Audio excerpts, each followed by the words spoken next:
free 72. Look at the speed, 337 miles an hour.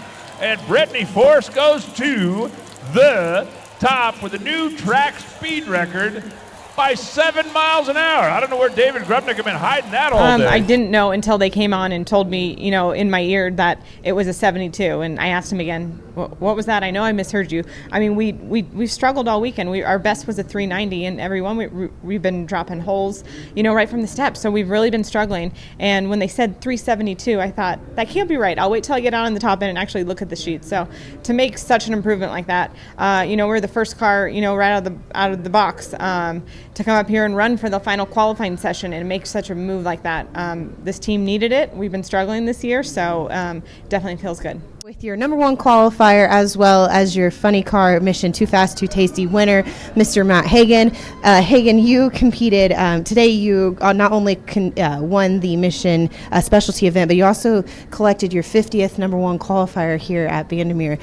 What's going through your mind right now after the big, exciting fun you just had? Yeah, there's a lot going on. I mean, obviously this is a Dodge-sponsored event with, and has been for many years. So I think we're putting on a pretty good show for Dodge. Number one qualifier, 50th number one for me. Win the Too Fast, Too Tasty challenge. A little bonus money for my guys. Just so much going on. It's incredible, and it's my mama's birthday. I lost her like 6 months ago, so but we did what we needed to do today, and I hate that this is our last event here. It's just super special. First Too Fast, Too Tasty, and the last Too Fast, Too Tasty. So on the hill anyway. So just a real emotional weekend, emotional day, but proud of my guys. You're gonna make me cry. Proud of my guys, proud of Dickie Venables, proud of all the work that they put in. This can't be done without the team that I have, and we got a special team here at TSR.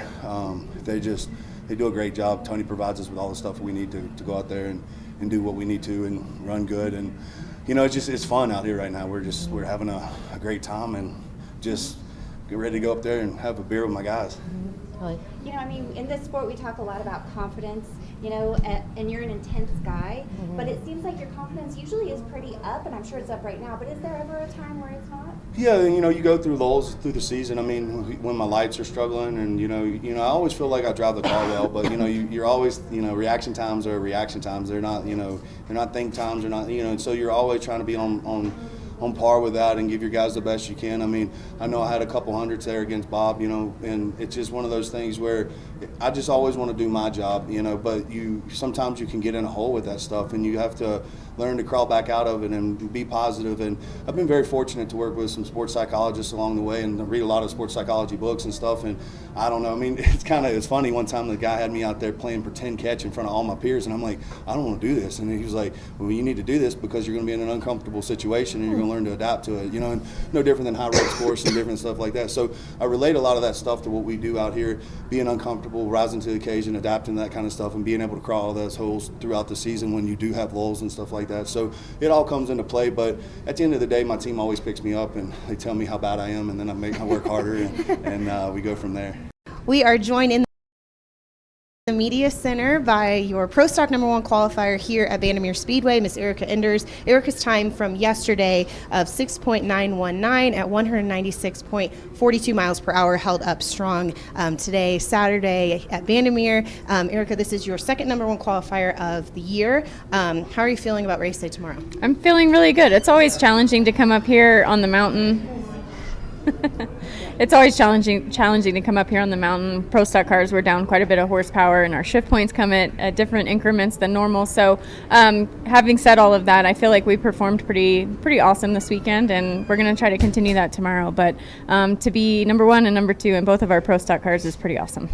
I'm going to call you back to something. We did some media earlier this week, and you told somebody that you feel good about the weekend. You said, this is the year I'm going to be queen of the mountain. How do you feel now that you are number one qualifier? Well, we've accomplished step one of that. Yeah. Tomorrow's a different story, so we'll definitely have a long battle to be victorious tomorrow. But either way, we're starting off on the right foot, being in the number one position. And one of my greatest friends in the whole world, Alan Johnson, has won up here a number of times. So it'd be really, really meaningful to be able to win the last one here. I do think that I've seen you rise in particularly tough circumstances. Like when the challenge is on, that's when you rise. So the challenge tomorrow will obviously be the first win on the mountain. Yeah. Right? Yep. Do you feel particularly prepared to conquer that challenge? I definitely do. I feel like I've been driving really well. I worked on some stuff I mentioned yesterday, just with my clutch linkage. I wanted to be better on the tree, and my last 3 lights after I made the changes were between 10 and 15, so I'm pretty proud of that. So if I can continue that tomorrow, I think that we'll be all set. Having said that, there's 15 other drivers that are probably thinking and saying the same thing, so we'll have our work cut out for us. But yes, I will. We do well when our backs are against the wall, and I'm going to try to have that mindset tomorrow. Joined in the media center, we have Hector Arana Jr., your pro stock motorcycle number one qualifier here at Bandimere Speedway. Hector, your run yesterday of 7.047 at 189.36 miles per hour held up strong today to give you that number one qualifier spot. How are you feeling for race day tomorrow? I feel awesome. We have a great bike. Our Getrix Buell, she's mean, she's bad to the bone, and I just need to do my job and get her down the track, and we should be good. But we're going to take it one round at a time and enjoy our last passes that we get down this beautiful track here at Bandimere Speedway. How awesome is it to be able to close out and get the last number one and set the track record, the last time here. So so excited, and I just what an awesome way to end it. Last year I remember talking to you at Dallas, and it was like you were a part-time racer, and that felt kind of weird. And now it's like you're a full-time racer again. Are you feeling that? Or are you feeling back in the groove? Oh, definitely. We're definitely getting back in the groove, and the bike's running awesome, and we're starting to get better and more consistent. So definitely, I had to pinch myself every now and again, but it's awesome to be back out. It feels, it's where we belong to be back out here racing full time, and I hope to be able to continue to do this next year.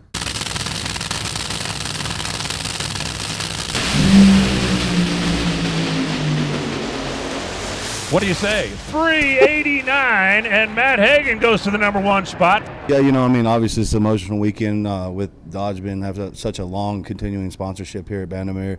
And the thought of not being back here anymore is kind of tough. But, obviously we're putting on a strong showing. This is a Dodge-sponsored event. We're sitting number one right now provisionally. And, we just got to finish strong for, throughout the whole weekend. It just can't end in qualifying. We got to make 4 good runs. It is a handful out there. You know that you have no air up here when the nose is coming up 2 or 3 times out there, and you're trying to drive it, but there's no front tires on it, and it's just it's moving around everywhere. And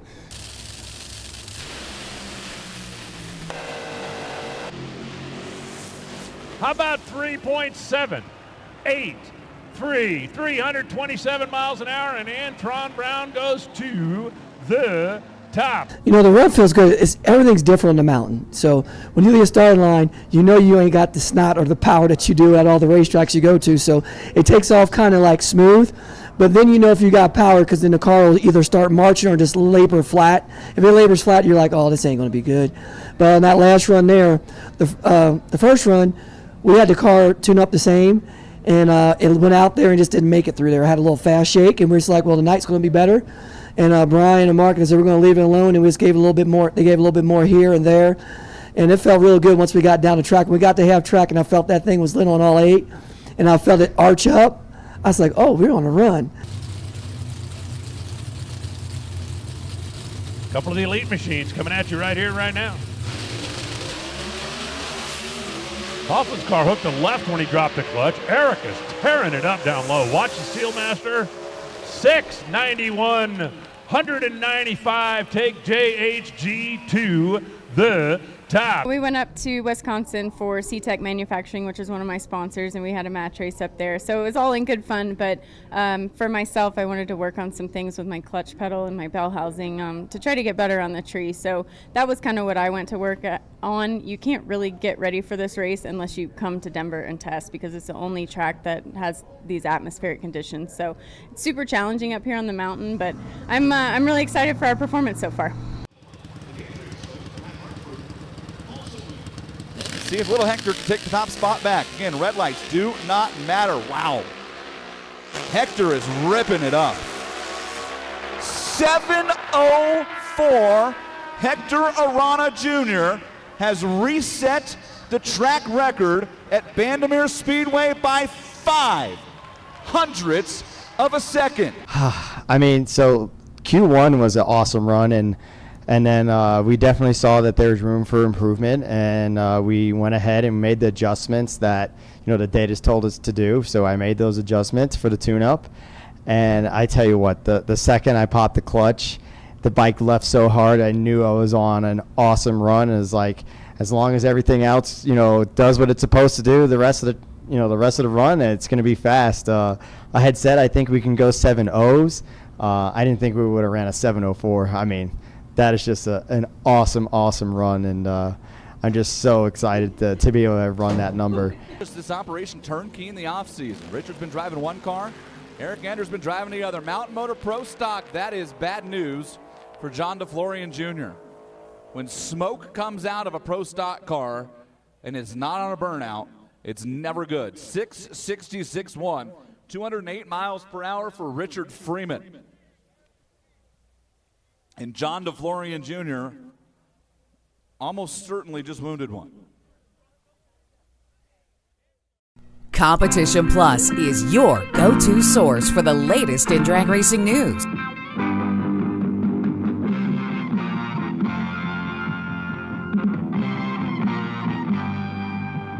For over 20 years, CompetitionPlus.com has provided news you can trust, thoroughly researched and delivered as quick and fast as it can be uploaded. Whether it's nitro or stock, drag radial or pro modified, our writers are trained to bring you the inside story time and time again. We have it all, from in-depth news articles to the latest in high-performance products to the scuttlebutt making its way around the pits. Original video content from the stars in drag racing also makes CompetitionPlus.com the ultimate one-stop shop for die-hard drag racing fans. Don't make CompetitionPlus.com your only stop on the information superhighway. Make it your first. For news you can trust and have trusted for 20 years, visit CompetitionPlus.com. Be sure to download our mobile app. It's a free download on the Apple Store and Google Play.